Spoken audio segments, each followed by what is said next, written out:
ঘৰৰ যে চিলিং লগাওঁতে কাঠকেইটা লগাই যায়, কাঠৰ মাজততো চাপৰ্ট নাথাকে, তো সেইটো কাৰণে কাঠটো ওলমি যায়।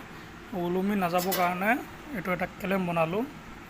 এই কেলেমটো এই চাইডটো ওপৰত এনেকুৱা লটকি থাকিব আৰু ইয়াত এটা ফুটা কৰিম, তলত যিটো চিলিঙৰ বাটাম থাকিব তাত ওপৰত এনেকৈ কানেক্ট কৰি তলৰ বাটামটোত হেৰি কৰি দিব, গজাল এটা মাৰি দিব বা নট বল্টটো মাৰি দিব, তেতিয়া আৰু কাঠটো মানে মাজত ওলমি নাযায়। চিলিংটো বহুত হেভি হয়। এইটো দুইটা একটা কাঠত দুটাকৈ লগাইলে হৈ গ'ল। আৰু বনাম, এতিয়া দুটা বনাই ৰেডি কৰিলোঁ।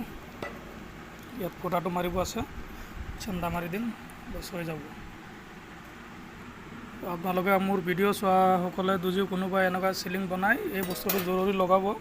এইটো লগোৱাটো বহুত কাৰণ আছে। কাঠটো যদি কেতিয়াবা ডেমেজ হৈ যায়, বস্তুটো ভাঙি পৰি নাযায়। এই বস্তুটো বহুত ছেফটি হয়।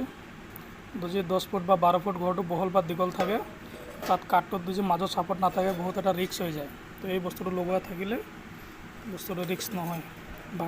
মাজত ফাটি গ'লেও ভাঙি গ'লেও বস্তুটো ওলমি পৰি নাযায়, ওলমি থাকি যাব, ৰাখি দিব।